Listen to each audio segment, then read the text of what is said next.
can't hurt me anymore, Gemma. You do what you have to do, but I'm leaving Charming. And my sons are coming with me.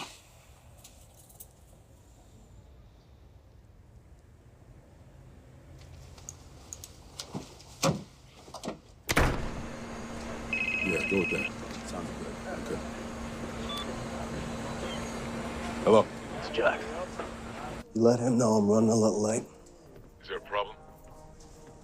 Not at all.